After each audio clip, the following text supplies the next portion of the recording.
অঙ্গীকার পুরা করার জন্য ডাকেন। অঙ্গীকার অঙ্গীকার পুরা করার জন্য ডাকেন। কেননা কিয়ামতের দিন, হায় হায়, আমি তো বলি, জানি না বুঝবেন কি বুঝবেন না, আমি বলি এই উম্মতকে দুনিয়াতে পাঠানেরই কথা ছিল না। কি অনেক কিছু মিলাইলে দেখা যায় আমাদেরকে পাঠানেরই মনে হয় কথা ছিল না। নাহলে এত ছোট জীবন দিবেন কেন? 60-70 বছর, কত কাউকে তো হাজারও দিলেন, ঠিক না? আমাদেরকে 60-70 বছর দিয়ে কেন পাঠাইলেন? আবার 60-70 বছর দেওয়ার পরেও 2 পর্বে আমাদের জীবনটাকে আল্লাহ কমায় দিছেন, লেস করে দিছেন, বাদ দিয়া দিছেন। প্রথম 15 বছর হিসাবে আসবে না, যতক্ষণ পর্যন্ত বালেগ না হয়, কলম তার বিরুদ্ধে যায় না, পক্ষে চলতে পারে, বিরুদ্ধে চলবে না, রুফিয়াল কালাম। এইখানে 15 বছর বাদ। তারপরে যেটা থাইকা যায় 60 আর 70-এর ভিতর থেকে, যতক্ষণ আমরা ঘুমাই 4-6 ঘন্টা আর 8 ঘন্টা, এটাও কলম উঠানো থাকে, আমাদের বিরুদ্ধে যায় না, এটাও মাপ, এটাও। তাইলে আর থাকলো কি? কোরআন আমাকে বুঝায় এত অল্প সময়ের জন্য কেন পাঠাইলেন। তাহলে কোরআনের ভিতরে ডুব দিলে মনে হয় বুঝে আসে।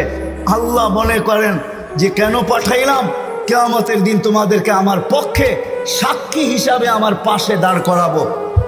শুহাদা আলান নাস, কিয়ামতের দিন এই উম্মত আল্লাহর পাশে সাক্ষী হিসাবে দাঁড় করাবে আল্লাহ।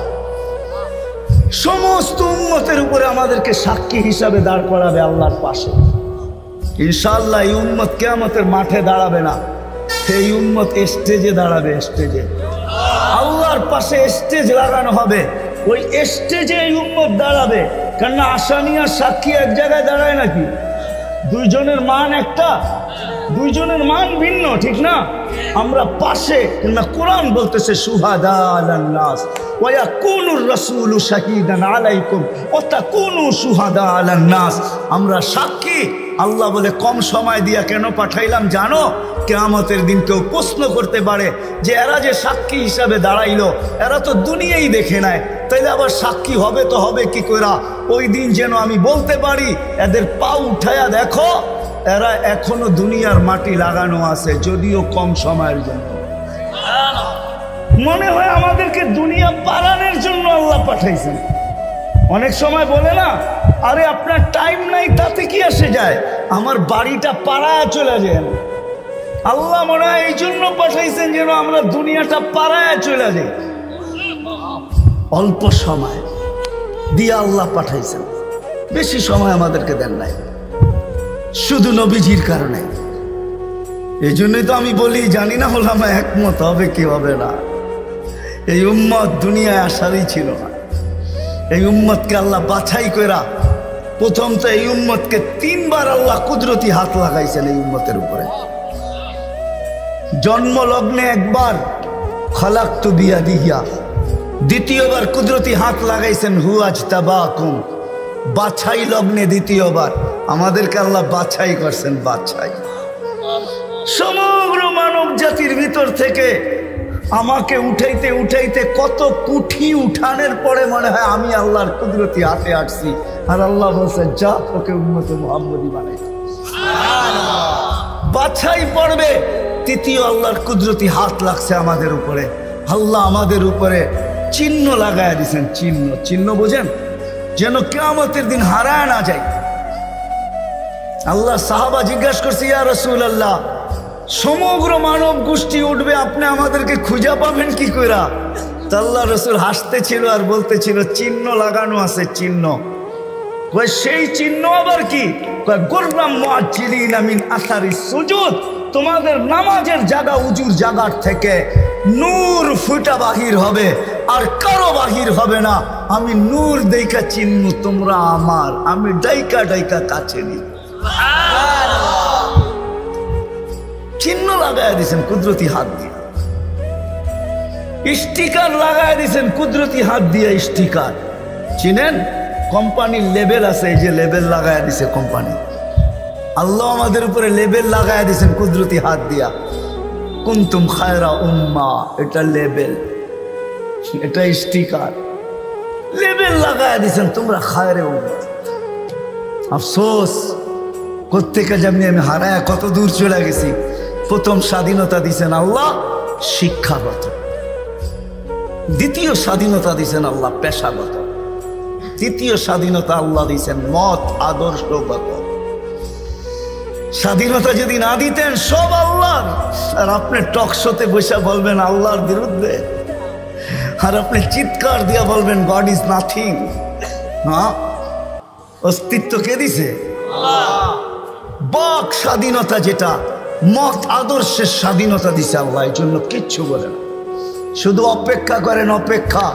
কোরআনও বলে ফান্তাযিরু ইন্নী মাআকুম মিনাল মুনতাযিরিন, আমি অপেক্ষা করতেছি, তোমরা অপেক্ষায় থাকো। আল্লাহ কিসের অপেক্ষা? ইদা জা আজালু, সীমারেখা আসতে দেরি, আখাযনাহু বাগতাতান, তোমাকে আমি ছো মাইরা উঠাইতে দেরি করব না। লা তুসআলুনা আনিন নাঈম, তারপরে তোমাকে একটা একটা জিজ্ঞাসা করব, তারপরে দেখি তুমি যাও কোথায়, কোথায় যাবে তুমি। সত্য এটাই, মত আদর্শের স্বাধীনতা, যেটাকে বলে কি বলে মত আদর্শের স্বাধীনতা আল্লাহ দিয়েছেন, আদর্শগত স্বাধীনতা, নাইলে নাস্তিক হওয়ার কোনো প্রশ্ন ছিল না। অস্তিত্ব দিবে আল্লাহ, আপনি বলবেন আল্লাহর বিরুদ্ধে, এটা পসিবল ছিল না, ইম্পসিবল। আল্লাহ দেখায় দিয়েছেন 2020-এ, দেখায় নাই? কি দেখাইছে? হ্যাঁ, সারা দুনিয়া, যেই দুনিয়া নিজেকে এত শিক্ষিত মনে করে, এত আপডেট মনে করে, এত এডুকেটেড মনে করে, এত উন্নত মনে করে, এত আধুনিক মনে করে, ওই পুরা দুনিয়াকে আল্লাহ লকডাউন লাগাই দিছে।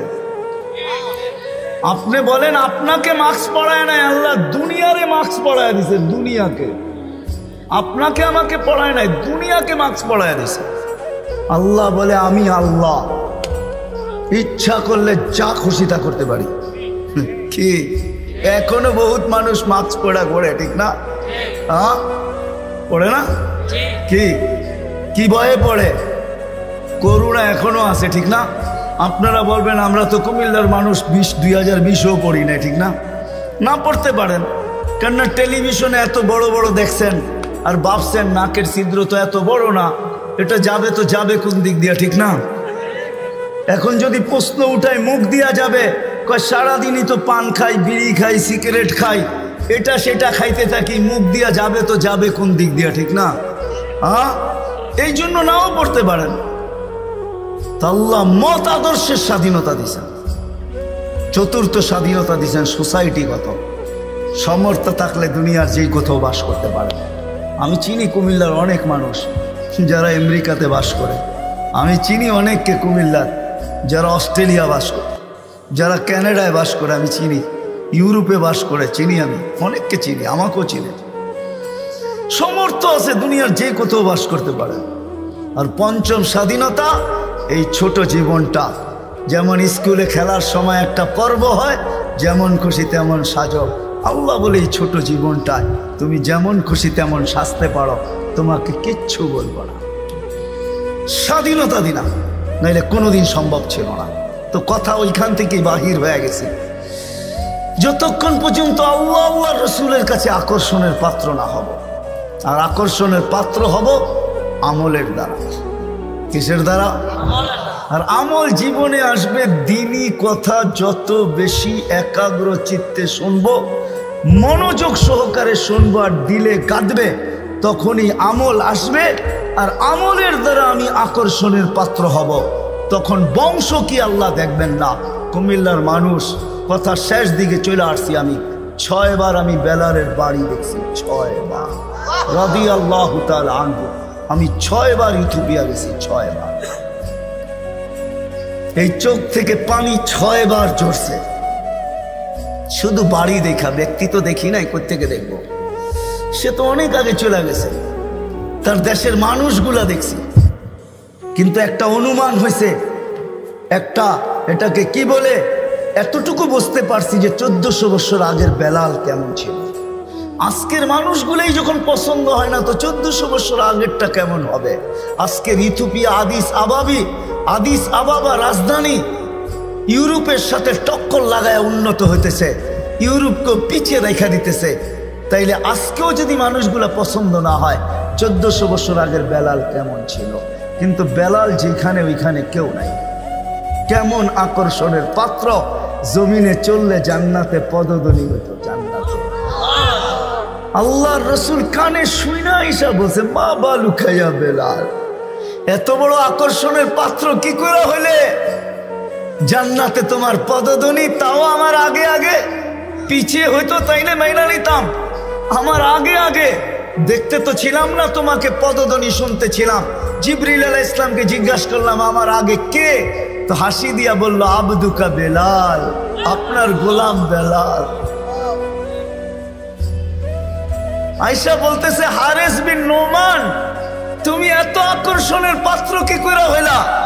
বলছে, কি ইয়া রাসূলুল্লাহ, জান্নাতে ঘুরতেছিলাম, তুমি তাহাজ্জুদে কোরআন পড়তেছিলা, আমার রাত্রেই সফর ছিল, আমি রাত্রেই পৌঁছে গেছি ওইখানে, আর রাত্রই ছিল, সময়কে আল্লাহ থামায়া দিয়েছিলেন, রাত্র ছিল, জান্নাত ভ্রমণ করতেছিলাম, লাউড স্পিকারে তোমার কোরআন শুনতেছিলাম। জিজ্ঞাসা করলাম, হারেস এইখানে আসলো কি কইরা? তো জিবরিল আলাইহিস সালাম হাইসা বললেন, ডেলি রাত্রে পড়ে আর আমরা শুনি। জিজ্ঞাসা করলাম, এই মর্তবা পাইলো কি করে হারেস? সে কয়, মার পায়ের ধুলার বদৌলতে, মার খেদমত করে। আজকালকার সমাজের যুবকরা তো সন্তান মা বাবার খেদমতই করতে চায় না। বললে আবার কুমিল্লার মানুষ রাগ হয়ে যায় কিনা জানি না। হ্যাঁ, কুমিল্লা আসছি এই জন্য মনে ওঠে, হয় ওই দিনের কথা মনে ওঠে যেদিন পুলিশ লাইনের সামনে সন্তান বাপকে গুলি করে মারছে। বুঝা গেছেন না? বুঝা গেল নাই? মানে নাই? বুঝা গেলেন? আমি তো ভুলি নাই আপনাদের এই কাহিনী। কুমিল্লা দিয়ে গেলেই আমার মনের ভিতরে ওঠে যে হয় কোন সমাজে জন্ম নিলাম, কোন দুনিয়াতে আসলাম। আপনাদের এই কুমিল্লা ঘটছে, নেটে সার্চ দেন, দেখেন লেখা আছে, পত্রিকায় উঠছে, মিডিয়ায় আসছে। বাকিগুলা বাদিয়ে দিলাম, ঐশীর কথা বাদিয়ে দিলাম, ঠিক না? ঐশীর কথা বাদিয়ে দিলাম। সন্তান, কোথায় আসলাম আমরা? সন্তান মা বাবাকে গুলি করে, হত্যা করে, হায় হায় হায়, অথচ মার খেদমত করে হারেস বিন নোমান। আরেকটা মনে উঠলো, এই জন্য বলতেছি, মুসা আলাইহিস সালাম আল্লাহকে জিজ্ঞাসা করছে, আল্লাহ আমার জান্নাতের বন্ধু কে? কয় কসাই। আপনি আমার সাথে এমনই করেন, যেটা জিজ্ঞাসা করি সাথে সাথে জবাব দিয়া দেন, আমি আর কসাই মিল হইল কোথায়? আল্লাহ বলে, সিদ্ধান্ত এটাই, ওয়াকাউলুনাল ফাসাল, আমাদের সিদ্ধান্তই সিদ্ধান্ত। আচ্ছা ঠিকানা দেন, যায় দেখি কি আমল করে। তো যায় দেখে, হ্যাঁ কসাই। সারাদিন গোস্ত বিক্রি করে যখন বাড়ি যাওয়ার পালা আসছে, তো গোস্তের একটা টুকরাকে নিয়া কিমা বানায়া পোটলার ভিতরে নিয়ে দোকান বন্ধ করতেছে। মুসা আলাইহিস সালাম বলতেছে, তোমার বাড়ি মেহমান হওয়া যাবে? অবশ্যই যাবে, কিন্তু শর্ত আছে, আমি ডাইরেক্ট বাড়ি যাব না, আমার সাথে চলো। তো বলছে ঠিক আছে চললাম। যায় ঢুকছে এক ঝুপড়ির ভিতরে, খুব পরিপাটি সুন্দর, কিচেনে যায় ঢুকা রুটি বানাইছে, তরকারি পাক করছে, রুটিকে চুবাইছে তরকারির ভিতরে, তারপরে এক খুনখুনে বৃদ্ধাকে বুকে টেক লাগায় বসাইছে, পিঠ লাগায় বসাইছে, পিঠ বুকের সাথে লাগায় বসায় নেওয়ালা বানায় বানায় খাওয়াইতেছিল। মুসা আলাইহিস সালাম দেখতেছেন, কেননা ওনার অভিজ্ঞতা ছিল খিজির আলাইহিস সালামের সাথে বেশি প্রশ্ন করা, 3 প্রশ্নেই ওয়াকআউট। আল্লাহর রাসূল বলছে, লাউ সাবারা মুসা লা আলিমনা কাসীরাম মিনাল খাইর। মুসা আলাইহিস সালাম যদি আরেকটু ধৈর্য ধরতেন, তাহলে আমরা আরো তথ্য জানতে পারতাম। তো উনি বুঝে গেছেন চুপ থাকাই ভালো, কিচ্ছু জিজ্ঞাসা করেন নাই। যখন খাওয়া দাওয়া শেষ, পরিপাটি শেষ, শোয়া দিয়া এখন বলতেছে, পাশেই আমার বাড়ি, চলো আমার বাড়িতে মেহমান থাকবে। এখন আর চুপ থাকতে পারেন নাই। তো বলতেছে, শোনো এই বৃদ্ধা কে? আমার মা। সকালে যখন যাই তো পরিপাটি করে